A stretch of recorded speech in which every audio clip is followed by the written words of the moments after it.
I'm Al McFarlane. Thanks and welcome back to part two of my conversation with Jeffrey Robinson, talking about wealth, building wealth. He is one of the leaders at Build Wealth Minnesota, and they've got an exciting project trying to get 9,000 people into home ownership opportunity here in Minnesota. And I believe that they have patented an education system that they want to eventually take nationwide. And it's all about the story. And before we were cut off in the last part of this section, Jeff and I were just kicking it with his personal story and about sort of a analysis or synopsis about how wealth is created and what wealth is. And part of the challenge is for us to understand the difference between wealth and money.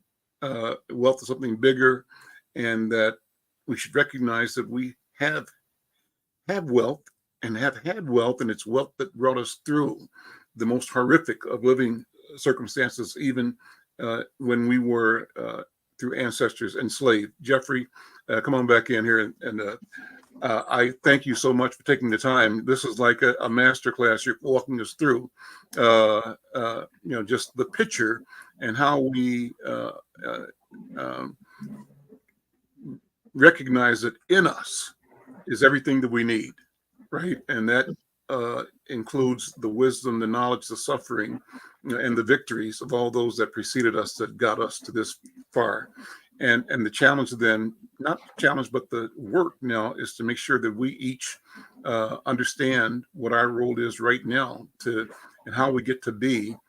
You were describing people that come to build wealth. They think they're coming to buy a home and they get a home, but the real message and work is helping them discover themselves, who they really are. And that is the discovery of boundless wealth and opportunity. Am I saying that the right way? No, absolutely. It's because we're known for helping families get into home ownership. But, when I read, our mission, home ownership wasn't in there. Hmm. Because at the end of the day, you know, we recognize home ownership as being a critical component to building financial wealth that can be passed down generationally to our loved ones and making, life extremely super affordable, while at the same time, um, they don't have to go out and do what we had to do. They can continue to build on what we've done. But the thing that makes Bill Wealth, so unique is that is the teaching of just how simple how easy this really is. This is not rocket science, man. This is not rocket science. This is really about, like, I think about some of the young men in our community or women, that's out there pursuing a lifestyle via unconventional means. Hmm. And it turned out that the life that they're trying to pursue, doing it against the norms, is actually super affordable. And it don't take a whole lot in order for them to get it. But where we sometimes miss the connection is not having the right information being presented in the right way that it becomes relevant to us. You know, the way I think about, life and lifestyle is this. It's like going to buy a pair of shoes. Hmm. How much do the shoes that you want cost? Hmm. And then figuring out, how do I bring in or make enough money in order to pay for that? Let me give you an example. So the average person might think, some of my kids, you ask some of my kids today, and I've been in some schools, and so I said, what you want to be, young bro? I want to be a football player. I want to be a rap star. I want to be, professional basketball player. And so I'm gonna be real quick with this part. The thing I like about it is that they want to be, though I don't want to be a professional basketball player, but what I like about it is that they didn't say I want to be a basketball player. Anybody can be a basketball player. They said they wanted to be the best without saying it. Mm-hmm. I want to be the best at what I like to do. That's what they're saying. Mm-hmm. You got to strip the words out. Strip out basketball players. Get all that stuff out the way. I want to be the best. Period. What I do. Period. Mm-hmm. Because they connect being the best with the lifestyle that they want. And so now we can have a conversation around just being the best. And so when you think about the life, right? So, okay, you want to be the best for these reasons. So let me show you what your options look like in case you need a plan B. Because becoming a professional athlete means you have to be disciplined in your time, disciplined in your training, disciplined in what you do and what you don't do, disciplined in all these other ways in order for you to become the best. So now we're not talking about becoming a professional basketball player. We're just talking about being the best. So let's say that doesn't happen. Then you just transition your being the best attitude to the next thing. Mm-hmm. Let me show you what being the best can afford. And we talk about the life. We can talk about the lifestyle. So what type of house do you see yourself in? In what neighborhood? Mm-hmm. What type of car do you see yourself driving? How often would you like to go out, go on vacation? How much do you think you need to spend there? Because remember, we're talking about a mathematical problem. This is a numbers. This is a numbers. That's all we're talking about. We're just talking about numbers. At the end of the day, and so like this computer program is being ran by a sequence of 0 binary codes or whatever the codes may be, a bunch of numbers. It's all the same. So we're talking about a bunch of numbers. And so you tell me that you want to live in a house that's going to cost you $3,000. You want to live over here, it's going to cost you $3,000 a month. You want to be able to save about $2,000 a month. You want, well, I'm gonna bring the numbers down a little bit, just for regular people, right? Yeah. So let's say you want to be in a house, $1,700 a month, and you want to go out of town at least.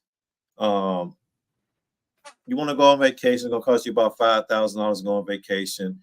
$2,000 get there where you want to do, and $1,000 for a hotel, and then $2,000 of spending money. So $5,000. That's what we're talking about. First thing I'm gonna do, I'm gonna take that $1,700 a month mortgage payment, and I'm gonna multiply it by 12. That's $20,000 a year. $5,000 I'm gonna add to it because that's the vacation. I'm gonna say, well, you like to eat? What do you like to eat? You like to eat groceries? You like to go out to eat? How much do you think you spend a month for eating? About $500 a month. Okay, that's $6,000 a year. And I'm continue to add these numbers up.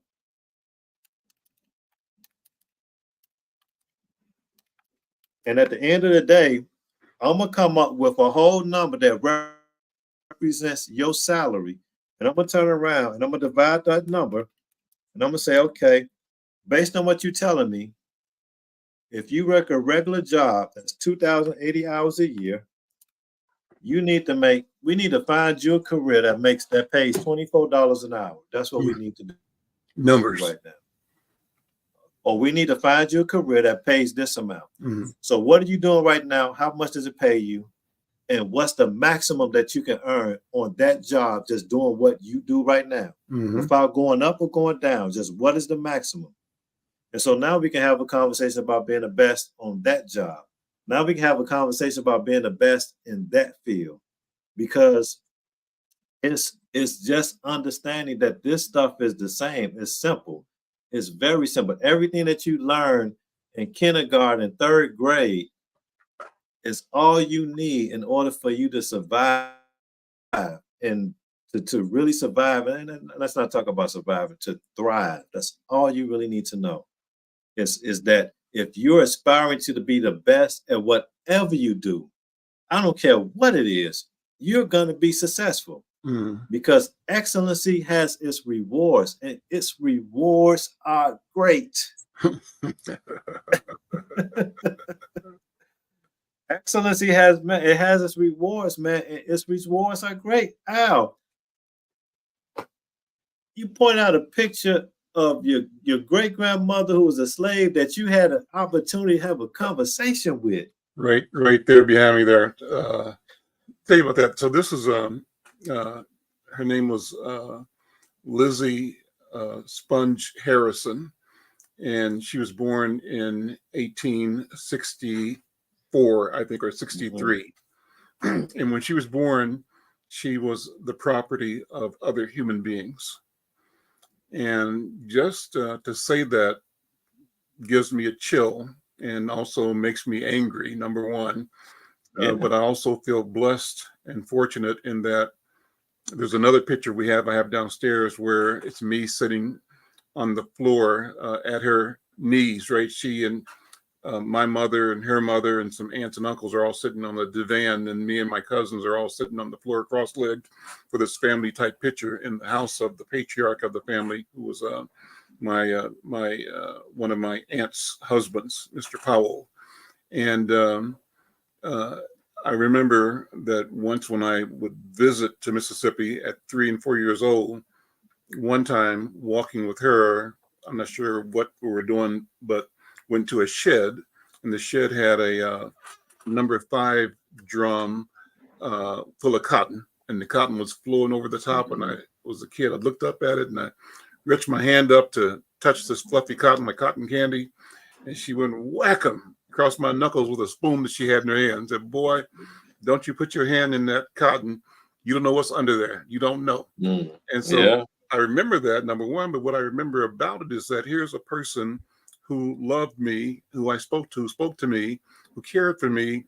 And now only, 7 years later, do I realize that this woman had been born the property of other human beings.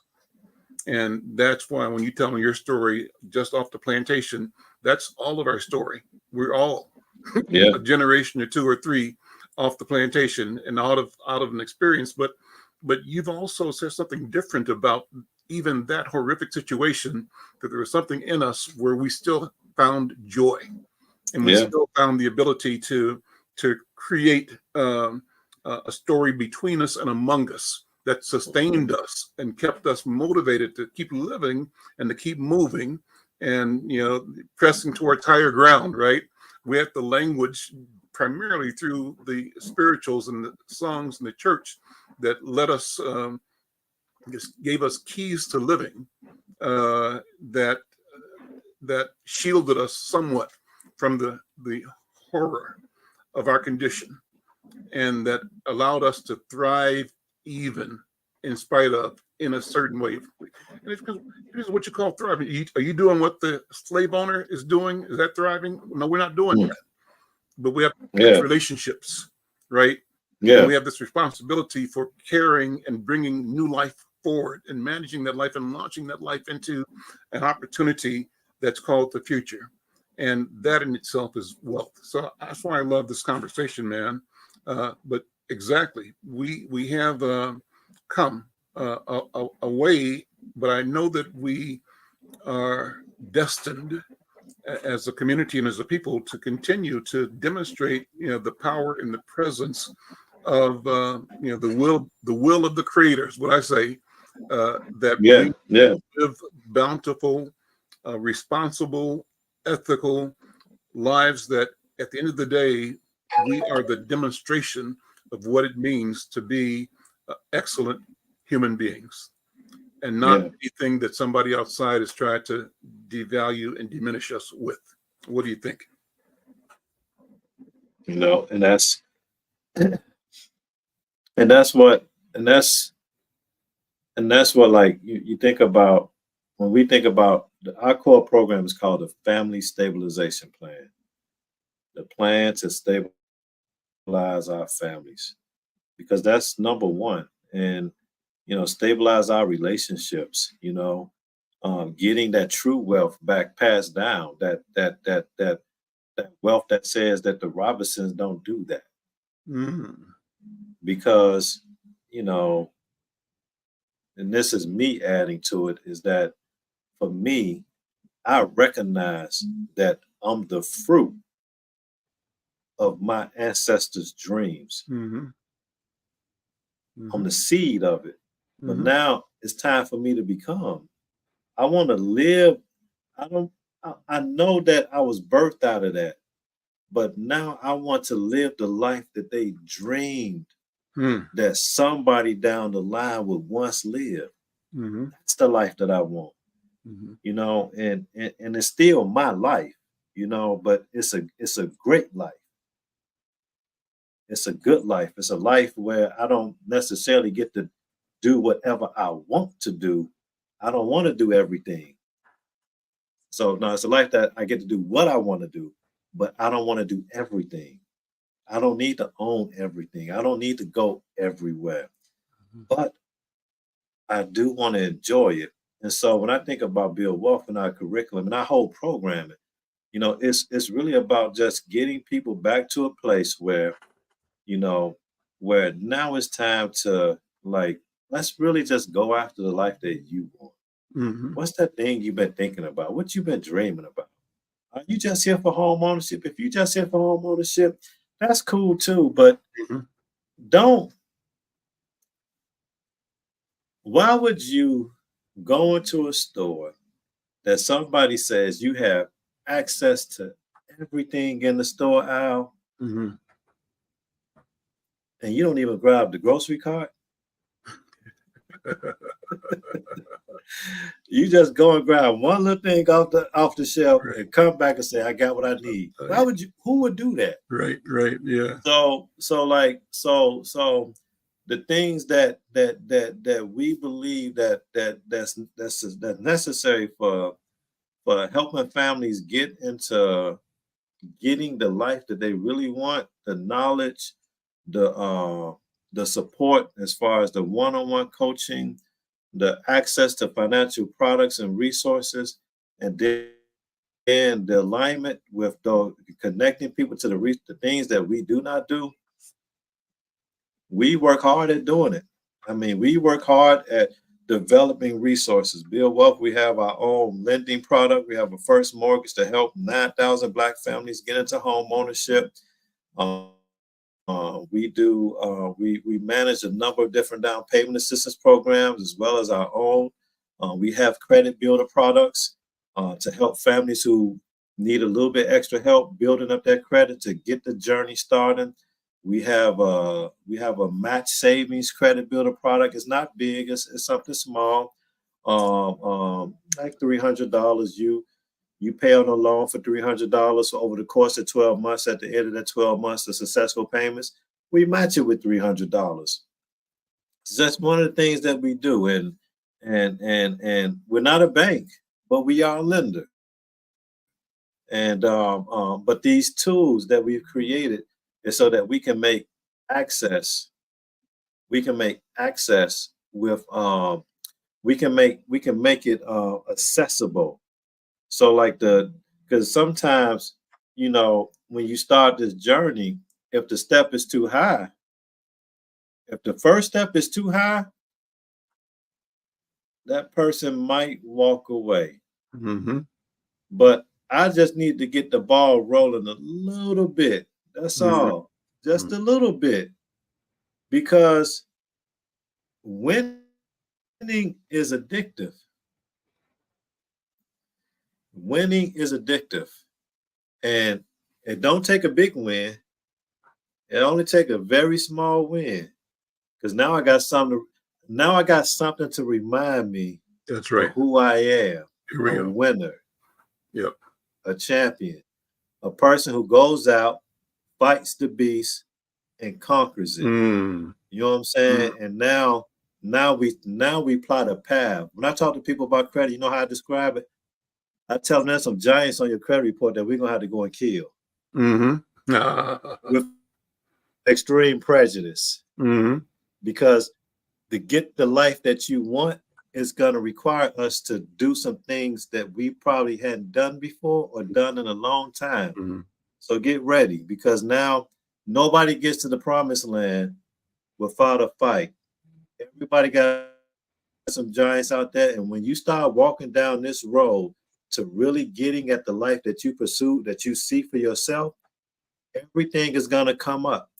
And that's the way it's supposed to be, because you rather it come up now so you can deal with it now than it come up when you get to the finish line, when everything is said and done. They say, oh, Can't do. we gonna have to cancel this deal because this just came up. So now, know that it's gonna come up, but that's because it's supposed to. Mm-hmm. Because when we clean out the closet, we cleaning out everything. There we go. Because the new life don't have room for it, Mm-hmm. and you can't make room for something new if we won't get rid of the old. You got to be willing. It's a compromise. It's a Mm-hmm. compromise. That's all. Jeffrey, what a wonderful conversation. Let me ask you to just go through the poster we're showing so people know how to reach you and get the image in their mind. If this ad has been running, and another series of ads will be running regularly in Insight News, and you are taking this message to the people through this full page advertisement every week. Scroll down a little bit, Cooper, so we can sort of read the text on it. There we go. And I wanted you to also kind of walk people through this and make the invitation, Jeffrey, to people to come and see you and your team at Build Wealth Minnesota. Thank you. And so the 9,000 Equities Initiative, it's an initiative that was spearheaded and started by Build Wealth Minnesota to help 9,000 Black families get into home ownership, because we noticed that the disparity gap was going the wrong way. While other communities' home ownership rate was increasing, ours is actually slipping. We went from 29 to 26, and I dare say it might be slightly a little lower today. And so we decided to find a way to close the gap by 15%. The gap between white home ownership rate and Black home ownership rate, that gap is actually 52 percentage points. Mm-hmm. And what we wanted to do is close that 52 percentage points by 15%, which equated to like 8,996 families, but it's 9,000 families. And Build Wealth wanted something that we could do that we could not do alone, because it's going to require us to think outside of the box. It's going to require us to partner with other organizations, institutions, and like-minded individuals who have the same passion as we do to helping Black families get into home ownership. So we've gotten together with 16 organizations that's putting boots on the ground and have boots on the ground to get into home ownership. We have down payment assistance. We have realtors. We have lenders, and other nonprofits, organizations that provide educators and connectors throughout the community to connect families that they're working with, changing their lives back to this initiative. For information, you can reach us at 612-871-9000, or you can go to our website, which is www.9000equities.com. Great invitation. Do you work with only first-time home buyers or others as well? No, this is if you're not a homeowner, we work with you. It doesn't matter where you're at. This is to get families into home ownership. Do you work with companies with families that want to upgrade their home or get different housing, or is your focus just on the ones that are already in the first home buyer mode? So when we think about that 9,000 count, that's for new families getting into home ownership. However, we work with all families, especially those that's looking to upgrade, because you don't buy your dream house the first shot out. Mhm. You can try, but it can be difficult. You might find yourself in a little financial budget stretching Sure. trouble. But if so, for those that's looking to upgrade to get to that next level of home ownership, absolutely reach out to us. We have the resources that you need in order to help you get to where you're going. Jeffrey Robinson, Bill Wealth Minnesota, Senior Program Director. Brother, as always, thank you. I learn, and I'm lifted by both the story and the tone, the message and the messenger, both bring a certain delight. We'll see you next time. I'm Al McFarlane. Take care. Take care. Bye-bye.